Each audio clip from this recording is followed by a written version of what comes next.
Vamos aguardar alguns instantes para que todos os colegas consigam conexão, já desejando uma boa tarde. Boa tarde.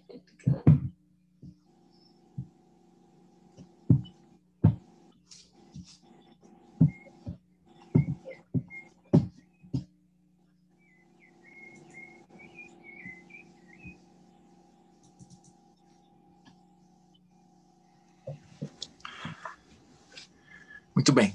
Sejam todas e todos muito bem-vindos. Estamos dando início ao nosso quarto encontro do Temas de Direito Aduaneiro. Hoje a doutora Vera vai nos falar sobre pena de perdimento de bens em matéria aduaneira. Quero orientar as senhoras e os senhores que, caso tenham perguntas, elas serão respondidas ao final da explanação da doutora Vera e devem ser feitas através da ferramenta Q&A. Não devem ser feitas perguntas através do chat, tá bem? Do bate-papo. Vocês podem interagir através do bate-papo, mas perguntas direcionadas à doutora Vera sobre a explanação que ela vai nos fazer aqui devem ser feitas através da ferramenta Q&A, ok? Então, bom curso. Passo já a palavra, então, para a doutora Vera para o início dos trabalhos. Boa tarde a todos e a todas que estão nos assistindo nesse último dia do nosso curso de temas atuais de direito aduaneiro. Cumprimento a todos, colegas, juízes, servidores também da Receita Federal, que estão aqui nos assistindo. O nosso tema hoje será sobre pena de perdimento de bens em matéria aduaneira. Eu vou passar novamente uns slides para que possamos acompanhar a explanação e ela não se torne muito chata, muito maçante, apenas com a minha fala. Então, pena de perdimento de bens em matéria aduaneira. Eu fiz esse pequeno grande organograma para que possamos nos situar.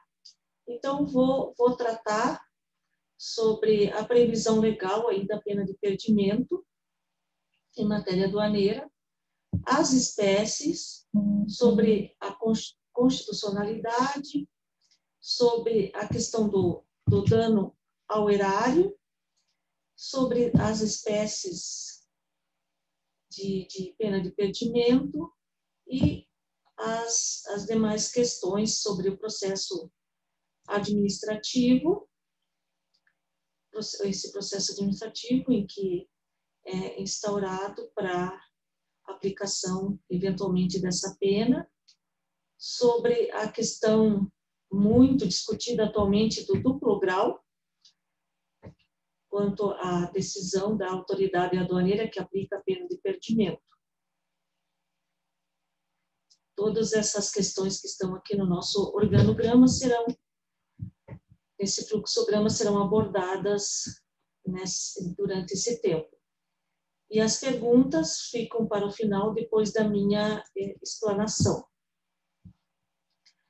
É incrível, mas ainda precisamos falar sobre a questão da constitucionalidade da pena de perdimento.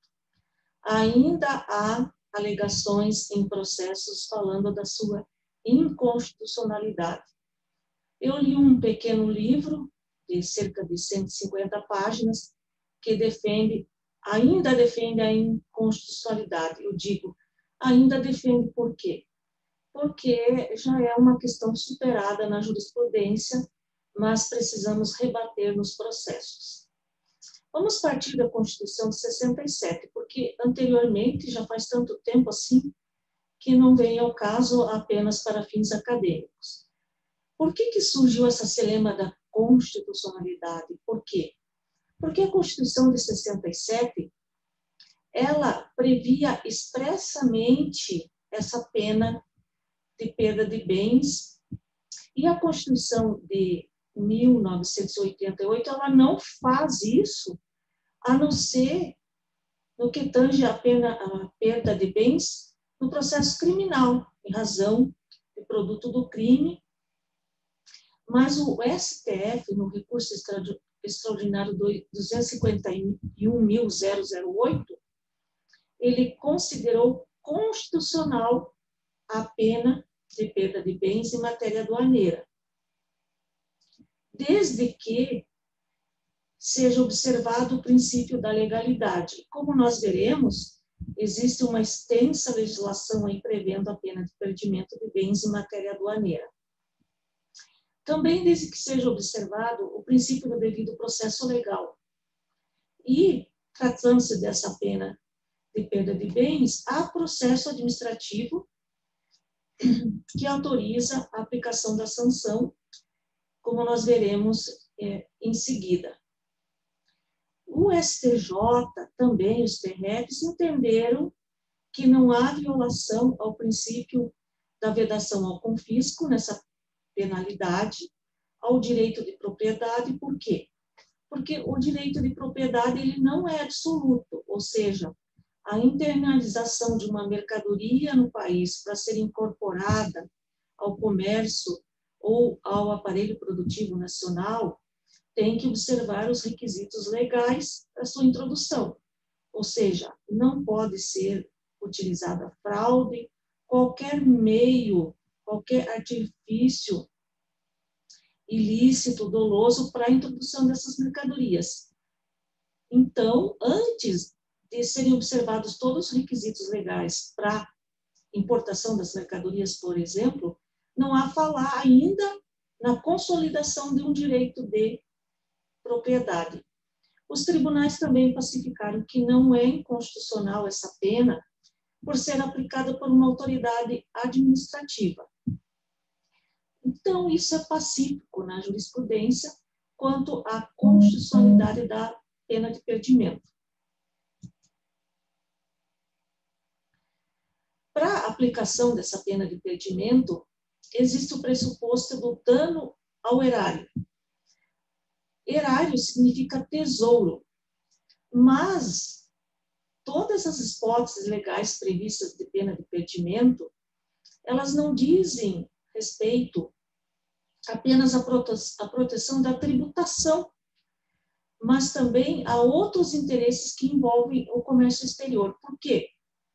Porque o artigo 237 da Constituição, quando ele diz que a fiscalização e o controle sobre o comércio exterior, essenciais à defesa dos interesses fazendários nacionais, serão exercidos pelo Ministério da Fazenda, atualmente Ministério da Economia, ele não exclui outros órgãos que atuam no comércio exterior. Por exemplo, os órgãos anuentes nas operações de importação, que são responsáveis, por exemplo, por autorizar a licença de importação, que é o caso da Anvisa, que pertence ao Ministério da Saúde, quando se refere a medicamentos, outros interesses como a segurança em caso de importação de armas, meio ambiente, consumidor. Então, tantos outros interesses que são tutelados pelo Estado no que tange ao comércio exterior. Então, o dano não diz respeito à tributação apenas. O que houve, o artigo 23 e 24 do Decreto-Lei 14.5576, o artigo 24 especificamente, enquadrou o dispositivo do artigo 104 e 105 do Decreto-Lei 3766 como hipóteses também de dano ao erário. Mas, necessariamente, não existe um dano propriamente dito no mundo material. Por exemplo, você vai andar de patins no parque ou vai andar com seu cachorro. Está escrito lá, é proibido andar de patins aqui ou andar com cachorro. E você transgride essa regra. E aí vem lá, supostamente, uma fiscalização e quer aplicar uma multa. Mas você diz assim, mas eu não danifiquei nada aqui andando de patins e o cachorro também não causou nenhum dano. Não importa. O que importa é que está proibido e é ilícito. É ilícita aquela espécie de importação, é vedado aquele comportamento independente de existir um dano. O dano no mundo material existe quando não há o recolhimento de tributos, por exemplo. Ou quando é uma mercadoria proibida que prejudica a saúde, que foi importada.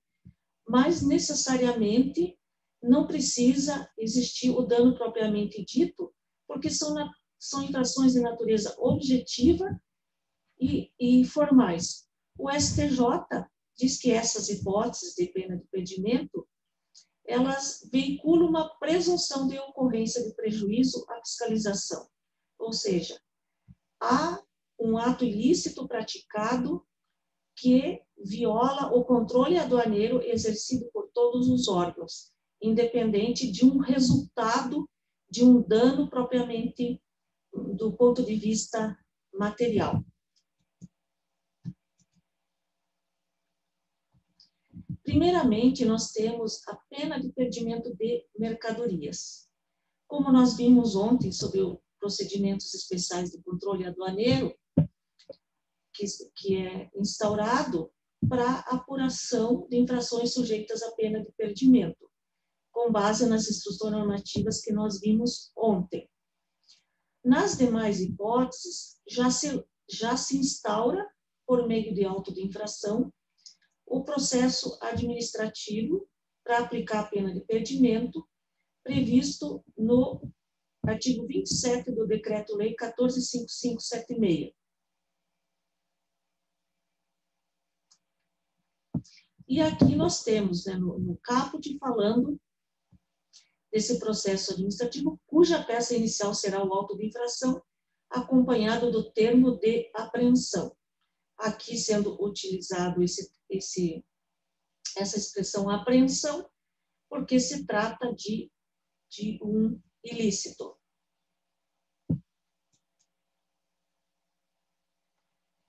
A pena de perdimento de mercadorias, ela está prevista no artigo 105 do Decreto-Lei 3766.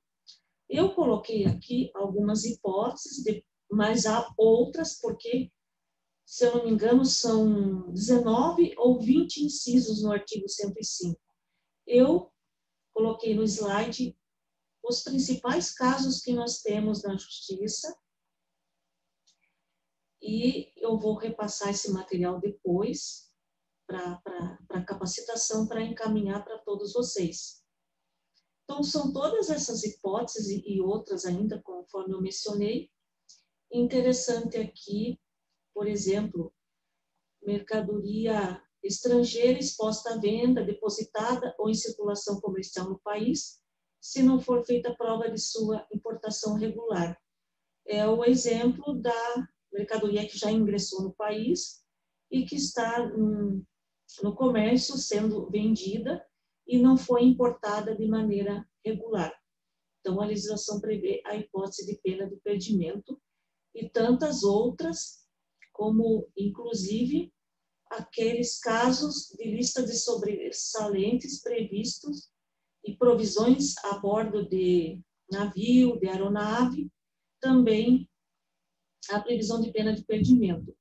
Existe um movimento, atualmente, para que muitas hipóteses de pena de perdimento sejam substituídas por pena de multa, mas até agora não há nada de concreto no Congresso Nacional, ou que eu saiba no âmbito da Receita Federal, porque existem situações em que a conduta não é tão grave assim, a ponto de ensejar a pena de perdimento.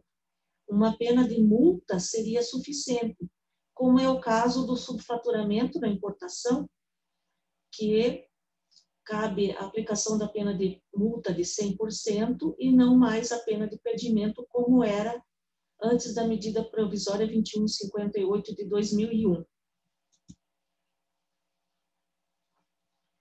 Ainda no que tange a pena de perdimento de mercadorias, também existem essas previsões do artigo 23 do Decreto-Lei 14.576. Então, primeiramente, mercadorias importadas sem atualmente declaração de importação ou documento de efeito equivalente, quando a sua emissão estiver vedada, ou suspensa na forma da legislação específica. Então, uma importação realizada sem o licenciamento de importação, mas quando for vedada a importação. Se for sem licenciamento, mas a importação não for suspensa ou vedada, caberia a aplicação de pena de multa, conforme nós vimos ontem. O inciso 2 prevê a hipótese de abandono das mercadorias, ou seja, fixa ali todos esses prazos para que seja dado prosseguimento ao despacho aduaneiro, e se não for efetuado esse prosseguimento com a apresentação dos documentos, caracteriza o abandono e enseja a pena de perdimento. E o inciso 4º trata do que nós falamos ontem, na hipótese de ocultação do sujeito passivo, do real vendedor, etc., inclusive a interposição fraudulenta de terceiros. O artigo 87 da lei que dispõe sobre o IPI também contém previsão de perda de mercadorias, repetindo quase que integralmente o artigo 105, inciso 10 do Decreto-Lei 3766.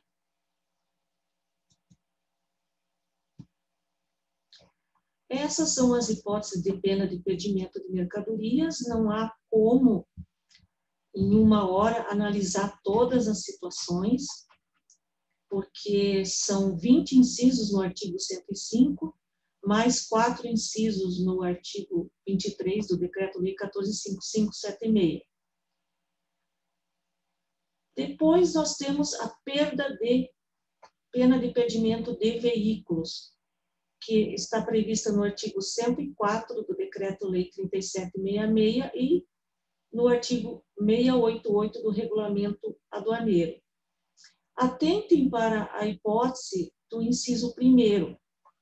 Por quê? Aquilo que eu falei, de um movimento para substituir muitos casos, muitas hipóteses em que é aplicada a pena de perdimento por pena de multa. O inciso 1º, quando o veículo transportador estiver em situação ilegal, quanto às normas que o habilitem a exercer a navegação ou o transporte internacional correspondente à sua espécie.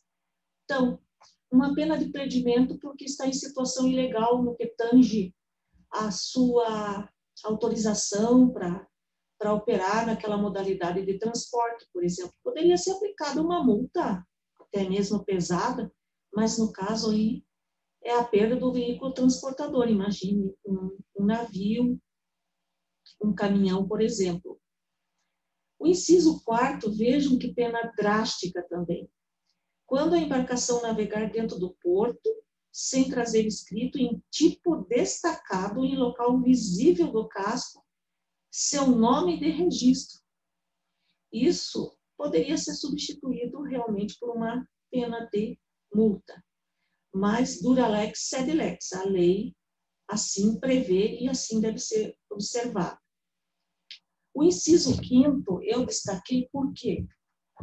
Porque é a hipótese que nós mais temos na justiça, que é quando o veículo conduzir mercadoria sujeita a pena de perda, se for pertencente ao responsável por infração impunível com aquela sanção. Em Foz do Iguaçu, eu sei que tem muitos casos, aqui também. Eu tive esses dias que a mãe emprestou o seu carro de elevado valor para o seu filho, e ele foi para Foz do Iguaçu e trouxe R$150 mil em mercadorias, e ela entrou com ação para evitar a pena de perdimento, dizendo que ela não sabia de nada, que ela não estava ciente que o filho dela tinha pego o carro e tal. Mas já era a 5ª vez que ele usava aquele automóvel para fazer isso. Então, temos muitos casos que vem lá alegando boa-fé, que não sabia que a pessoa ia utilizar o veículo para aquela finalidade. Então, a pessoa concorre de alguma forma para aquele crime e fica sujeito à pena de perdimento do seu automóvel na esfera administrativa. Outra hipótese grave, digo grave porque é aplicada a pena de perdimento, inciso 6º, quando o veículo utilizado no trânsito de mercadoria estrangeira desviar-se de sua rota legal sem motivo justificado. Naqueles casos de trânsito aduaneiro, por exemplo, mercadoria vem do exterior para no porto de Paranaguá e se destina ao Paraguai e é traçada uma rota e se desvia daquela rota, pena de perdimento, porque aí o ilícito praticado não observou aquele regime de trânsito aduaneiro de modo adequado e se presume o prejuízo, o dano ao erário, mas naquela amplitude que eu falei de proteção a todos os interesses, inclusive de proteção ao controle aduaneiro de ingresso e saída de mercadorias no país. E nós temos também a perda de moeda. Por que eu coloquei aqui também a perda de moeda? Moeda em espécie, porque também é a Receita Federal que instaura o processo administrativo para perda dessa moeda. Assim como nós vimos ontem no que tange aos direitos antidumping e compensatórios. Tudo isso também previsto em lei.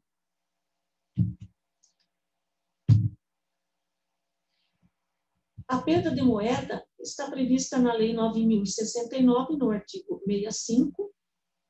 Então, o ingresso no país e saída de moeda nacional ou estrangeira deve ser realizada somente pelos meios legais e oficiais e fica excetuado quando for moeda nacional até R$10.000 ou em moeda estrangeira equivalente a R$10.000. O que extrapolar isso, ingresso no país, o que extrapolar isso, será objeto de aplicação de pena de perdimento. O parágrafo 3º do artigo 65 assim o prevê. O processo administrativo para a decretação dessa pena de perdimento cabe à Receita Federal, o que está previsto no artigo 89 da medida provisória 2158. Vocês observem que sempre é assim. No direito aduaneiro existe uma previsão legal, mas a complementação do assunto está em outra lei, como é o caso aqui. Então, muitas vezes é difícil saber como funcionam realmente os institutos. E está prevista também essa pena de perda no regulamento aduaneiro, artigo 701, parágrafo 1º. Cheques de viagem, títulos de crédito que extrapolem esse valor, cabe ao Banco Central fiscalizar isso e não à Receita Federal.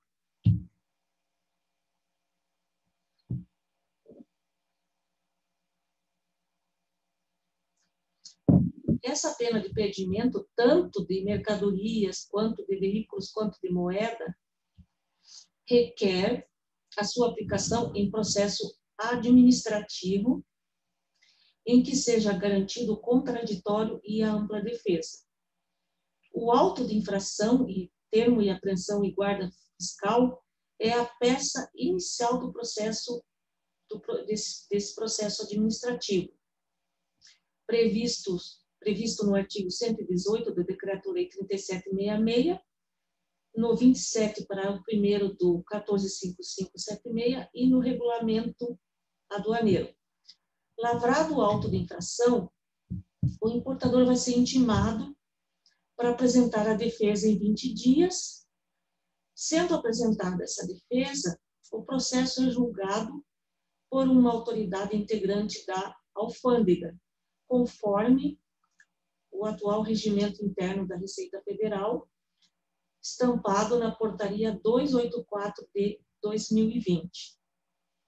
Há um aspecto importante aqui, porque a pena de perdimento ela será aplicada e executada, ou seja, a apreensão das mercadorias, se elas ainda existirem, elas forem localizadas.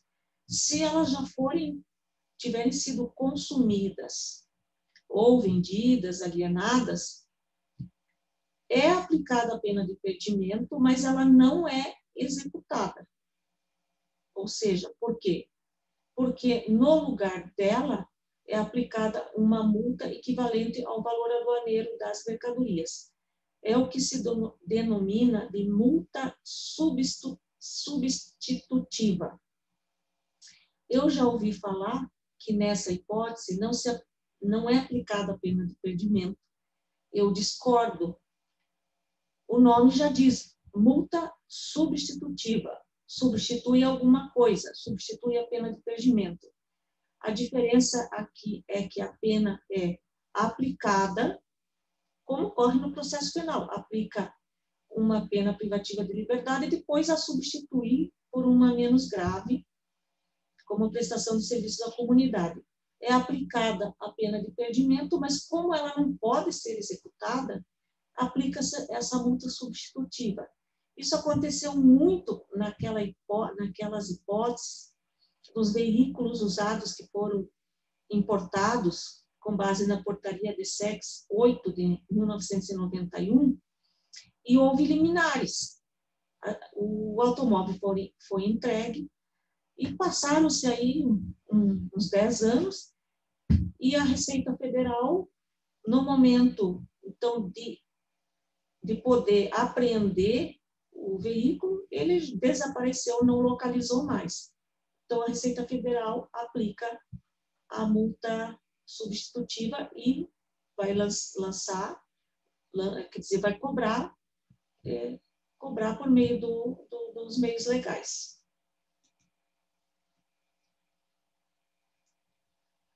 Essa pena de perdimento aplicada em processo administrativo, quando se trata da apreensão das mercadorias, quando as mercadorias foram localizadas, quando elas existem, esse processo administrativo, a sua decisão final, ela é final mesmo.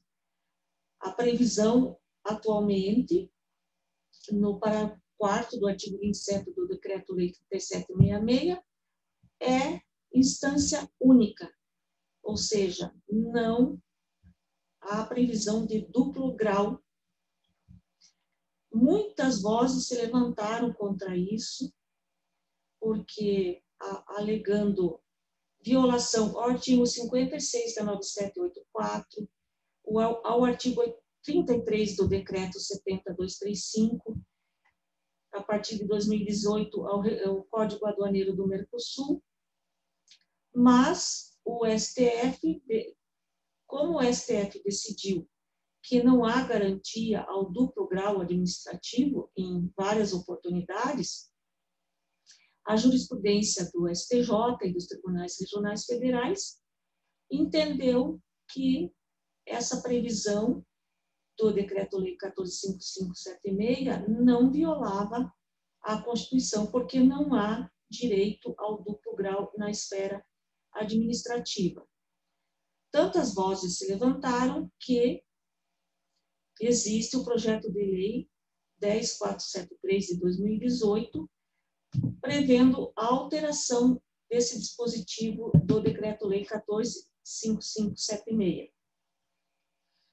O mais engraçado de tudo isso é que, tratando-se de licenciamento de importação, já há algum tempo é previsto o direito ao recurso, porque o acordo de licenciamento de importação garante o direito de recurso quando uma licença de importação é indeferida. Por exemplo, indeferida por questões relacionadas ao preço, como fazia o antigo DSEX, que agora se chama Subsecretaria de Operações de Comércio Exterior. Outra questão que é engraçada e fazia com que se alegasse muito a inconstitucionalidade da ausência de duplo grau é que, em caso de multa substitutiva, como ia ser cobrado um valor, ou seja, 100% do valor aduaneiro das mercadorias, há previsão, desde o Decreto-Lei 14.576, há previsão do duplo grau. Decisão pela alfândega recurso para a DRJ, a Delegacia Regional de Julgamento da Receita Federal, e depois para o CARF.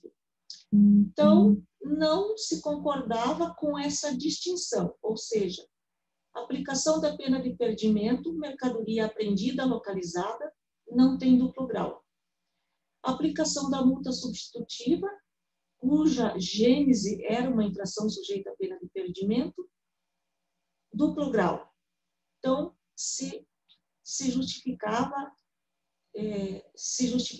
todos os argumentos com base nessa previsão de duplo grau.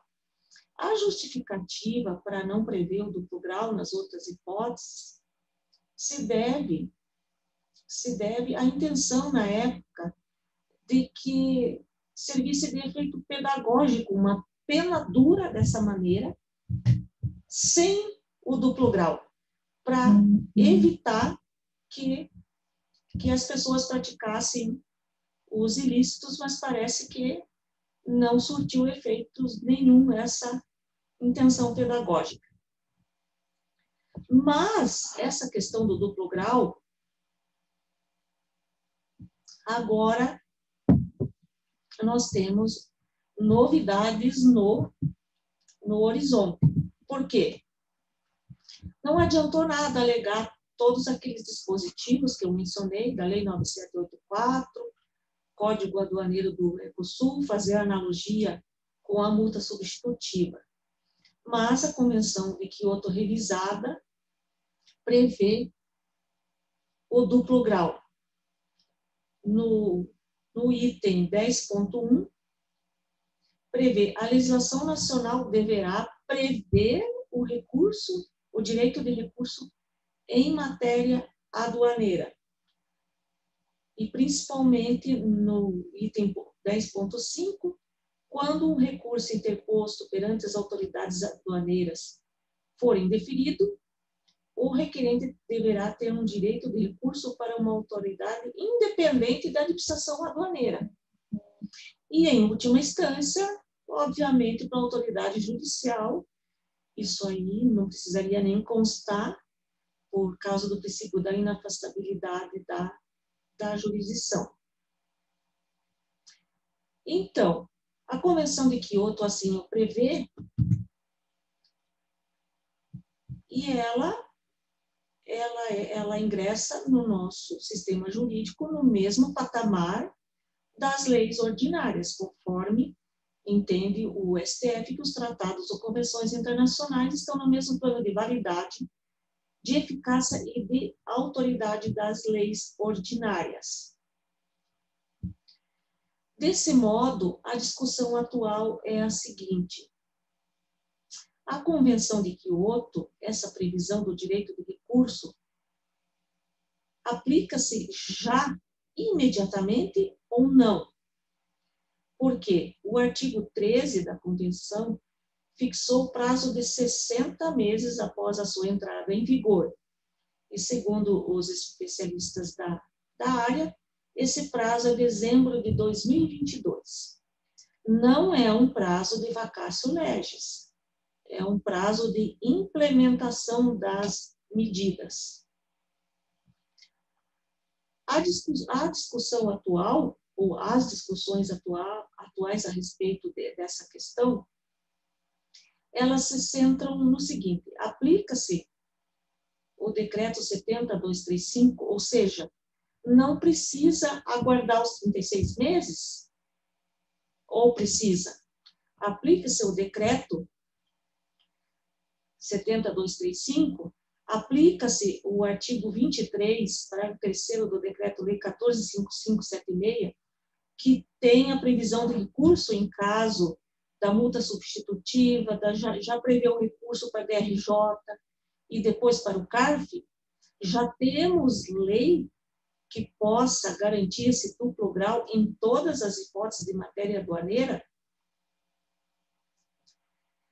Outra questão.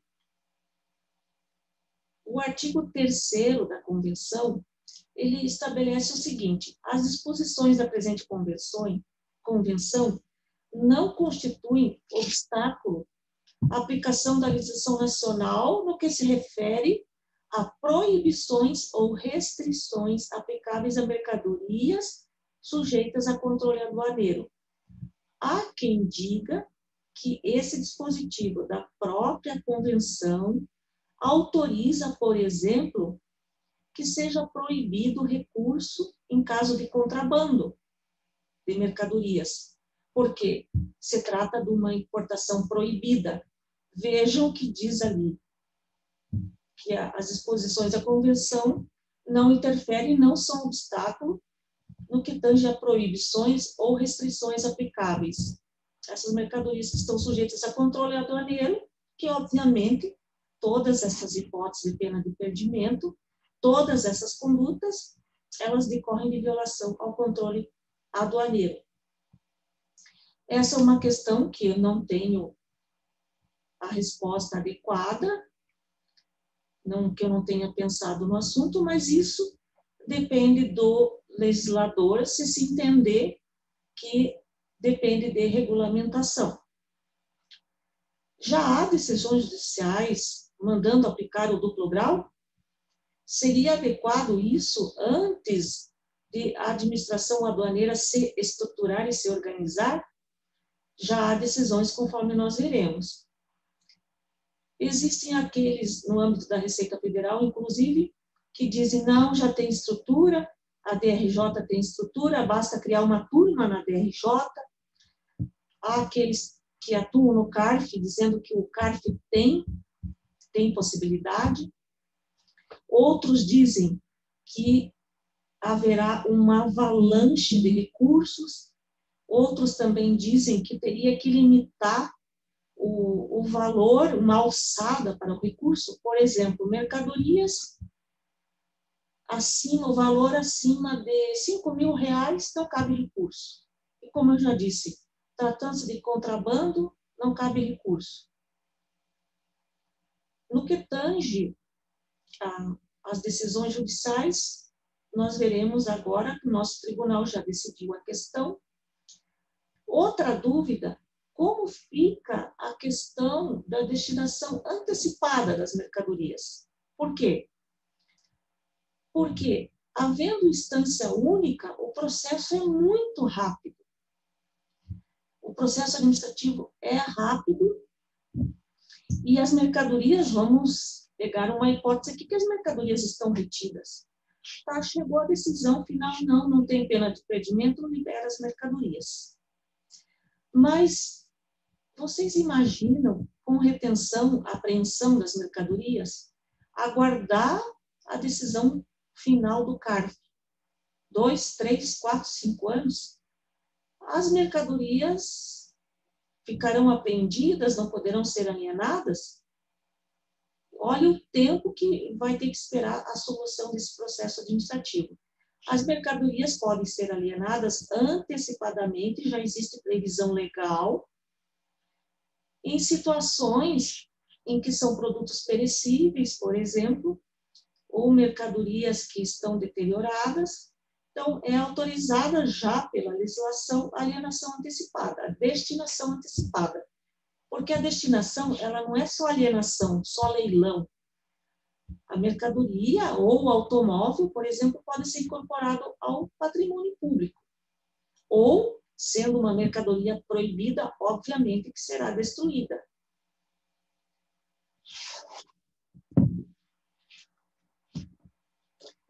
O primeiro caso que se ouviu falar, pelo menos eu e as pessoas que estudam o assunto, é uma sentença de Itajaí, que mandou a Receita Federal observar o duplo grau, mandando aplicar o mesmo dispositivo, ou seja, mandando aplicar o rito do decreto 70.235, que acredito que todos conheçam muito bem o rito desse decreto. O Tribunal da 4ª Região suspendeu, concedeu efeito suspensivo à apelação, suspendendo a execução dessa sentença, entendendo que não havia decorrido o prazo de 36 meses para a implementação das disposições da da Convenção, conforme previsto no seu artigo 13.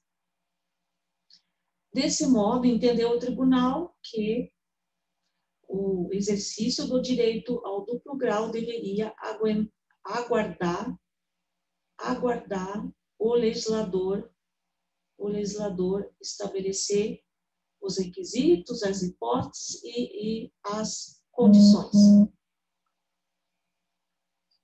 Também temos outra decisão do nosso tribunal, bem recente, de julho deste ano, tratando do mesmo assunto e também entendendo que deveriam ser aguardados os 36 meses.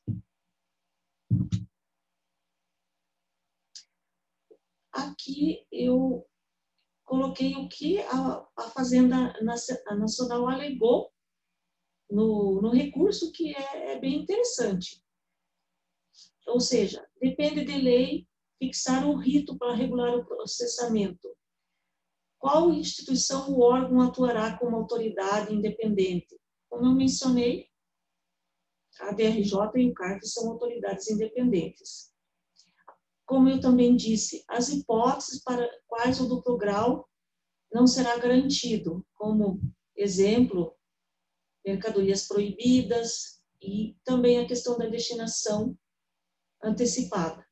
E a Fazenda Nacional alegou que o CARF não dispõe de condições necessárias, existe a questão da sua reestruturação, a questão dos custos, etc. Não tenho conhecimento se a questão chegou no âmbito do STJ. Então, como eu mencionei anteriormente, daquela questão da destinação antecipada das mercadorias, existe essa previsão legal que imediatamente elas podem ser destinadas quando se tratar de produtos perecíveis, inflamáveis, explosivos, mercadorias deterioradas, cigarros e outros derivados de tabaco, porque são de importação proibida e devem ser destruídos. Então, parece que existem elementos na legislação atual possibilitando que já se aplicasse imediatamente o duplo grau em caso de perdimento de bens. Porém, está sendo muito discutido e é o judiciário que vai acabar definindo isso. O nosso tribunal, conforme eu mencionei, já tem essas duas decisões, deve ter mais. Aqui na Sexta Vara, em Curitiba, não tivemos nenhuma ainda. Eu não decidi sobre isso depois da Convenção de Kyoto, mas realmente, dadas todas essas especificidades acerca de proibições, de limitar o direito ao recurso ou não, e também porque tem esse projeto de lei no Congresso Nacional, seria interessante que o legislador dispusesse a respeito. Mas no Brasil se tem o costume de tudo desaguar no judiciário e ele muitas vezes acaba atuando como legislador positivo. Eu só queria complementar a respeito daquele artigo 3º da Convenção, que eu mencionei acerca de, por exemplo, proibir o recurso quando se tratar de contrabando, porque essas normas aqui do item 10 dizem o seguinte, que a legislação aduaneira deverá prever o direito de recurso em matéria aduaneira. E nessa norma aqui não tem nenhuma exceção, mas necessariamente teria que fazer essa conjugação com o artigo 3º aqui da Convenção. Então, acredito que a tendência maior é que se aguarde a legislação nacional tratar de todas de todos esses requisitos, essas condições e esses elementos aí para que seja observado o duplo grau na esfera administrativa no que tange a pena de perdimento de mercadorias, de veículos. Como nós temos ainda um determinado tempo, acerca do processo administrativo de perda de veículos, nós temos observado, geralmente, que eu nunca vi um processo administrativo de perda de veículo que tem produção de provas. Ou seja, há o termo de apreensão e guarda fiscal, o interessado é intimado para apresentar impugnação, apresenta impugnação e faz diversas alegações. E logo vem a decisão. Então, é um processo muito, muito breve, e a súmula 138 do extinto Tribunal Federal de Recurso diz que no processo administrativo deve ser demonstrada a participação do proprietário do veículo no ilícito. E muitas vezes nós temos ali acompanhando o processo administrativo um processo criminal. Aí se torna mais fácil, porque quando o veículo pertence ao responsável direto pela infração, é muito mais fácil. Ou seja, o próprio proprietário das mercadorias é que cometeu a infração, aí é muito fácil.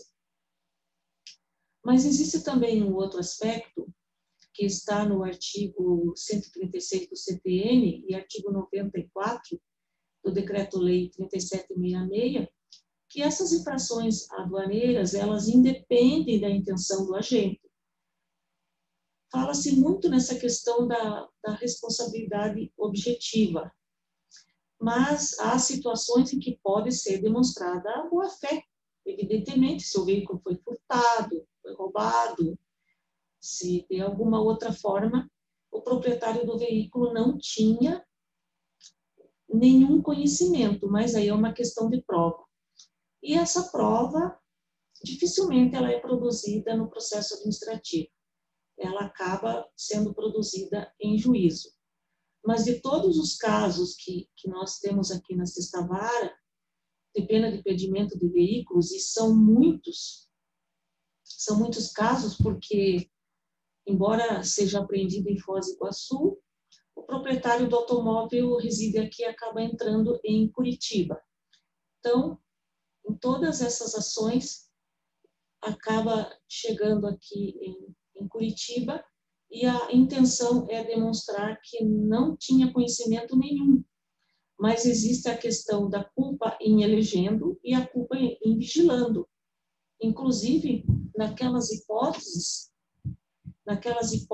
de ônibus em regime de fretamento, em que, se não houver a etiquetagem, a identificação das mercadorias que pertencem aos passageiros, também pode ser decretada a pena de impedimento e não a pena de multa.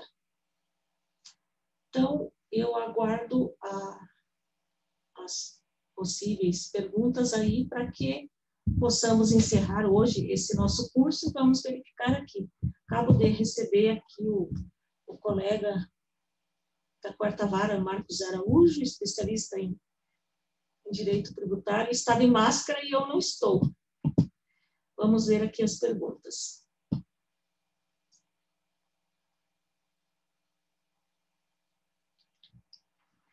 Como a jurisprudência tem decidido acerca da responsabilidade e sujeição da pena de impedimento nos casos de veículos locados? Olha, eu tive uma situação a respeito disso há pouco tempo, e a locadora de veículos, ela tem que tomar os devidos cuidados. O caso que eu tive, a pessoa usou uma habilitação vencida, um comprovante de endereço que não era endereço. Sim, havia indícios de que a locadora não usou do seu dever de vigilância, ou seja, foi uma culpa invigilando.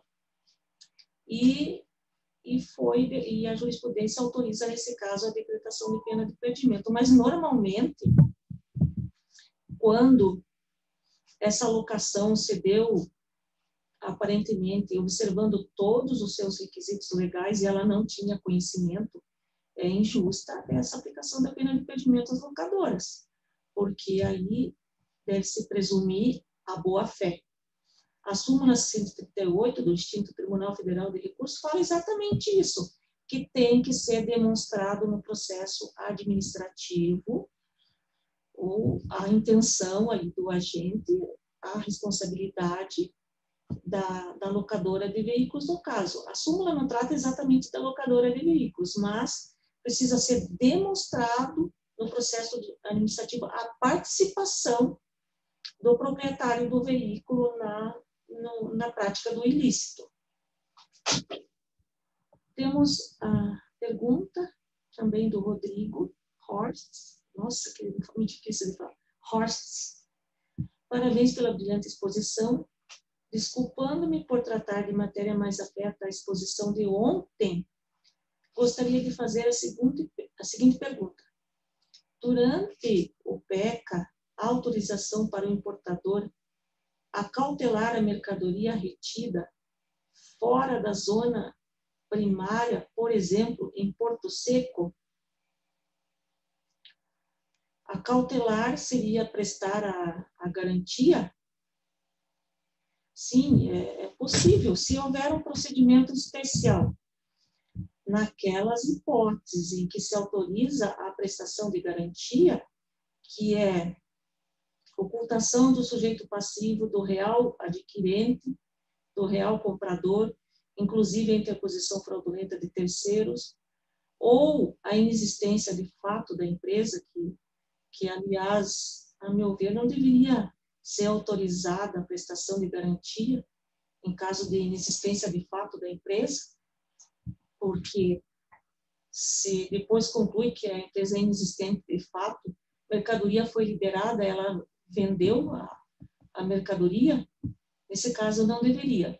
Mas se eu entendi a pergunta que como acautelar a prestação de garantia, seria possível se estiver em Porto Seco, da mesma forma, independente de onde se localiza a mercadoria, se for instaurado esse procedimento especial da 1169, é possível sim a prestação de garantia nessas duas hipóteses. Não pode, por exemplo, em caso de falsa declaração de conteúdo, etc. As outras hipóteses que nós vimos ontem do artigo 2º da 1169, que somente autoriza a prestação de garantia no artigo 5º-A nessas duas hipóteses que eu mencionei. Vamos ver se temos alguma pergunta aqui no chat. Então, parece que é o nosso amigo Colorado, lá de Caxias do Sul, o mesmo de ontem. E hoje esqueci minha caneca do Grêmio. Boa tarde, doutora. Não deixa de haver um duplo grau na retenção, mais perdimento da mercadoria. O contribuinte não é surpreendido no final pelo auto de infração do perdimento. Ele já sabe do procedimento quando é estado a comprovar a regularidade dos produtos, ou seja, ele teve o direito de defesa mesmo antes do encerramento do procedimento com auto de infração. É diferente de uma intimação durante fiscalização de tributos, quando não há ato da receita do peso da retenção da mercadoria. Exatamente. Principalmente quando é instaurado o PECA. Instaurado o PECA, já de antemão, o interessado importador vai ser intimado para apresentar documentos ou esclarecimentos a respeito daquela importação. Apresentado, vai ter a decisão do PECA propondo a aplicação da pena de perdimento. É lavrado o auto de infração que está bem fundamentado em todas as situações que eu tenho visto pela Receita Federal, a impugnação na esfera administrativa e a decisão do inspetor ou delegado da alfândega, e dessa decisão é que não cabe recurso. Mas,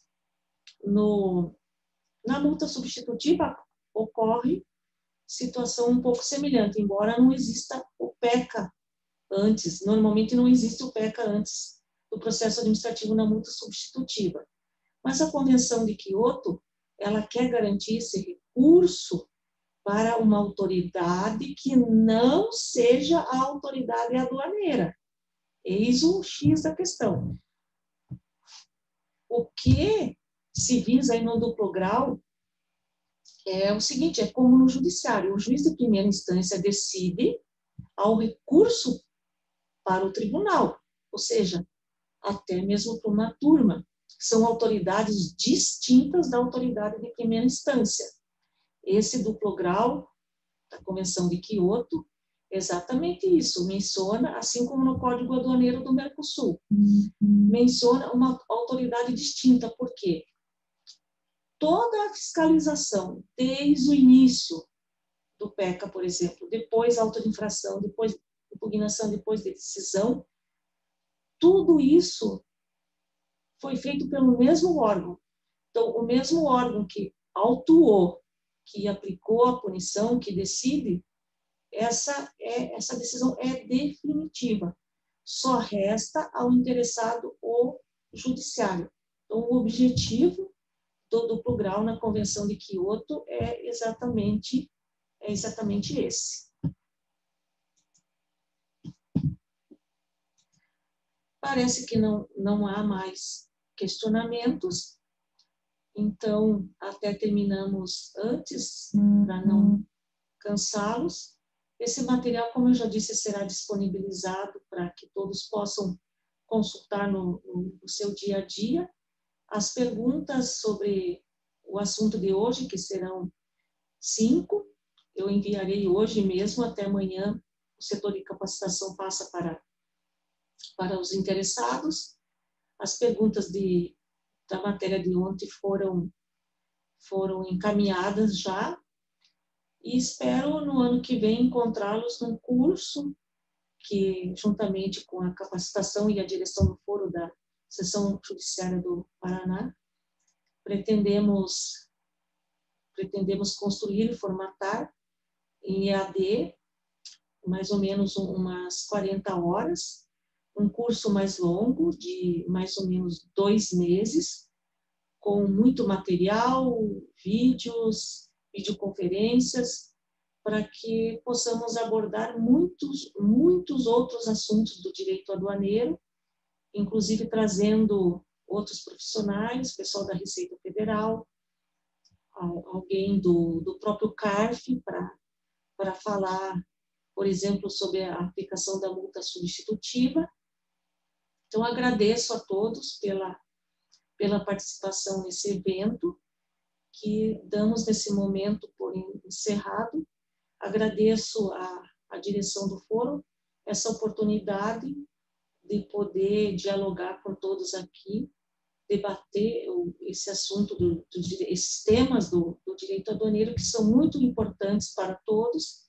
Eu sei que muitos trabalham no dia a dia com o tema, então compreenderam bem, mas há outros que talvez queiram aprender alguma coisa, um pouco, e contamos, né, no ano que vem com a participação nesse curso, inclusive um convite estendido aí aos servidores do Tribunal, da 4ª Região, a Seção Judiciária do Rio Grande do Sul e Santa Catarina, e quem sabe também possamos contar com a participação de servidores da Receita Federal.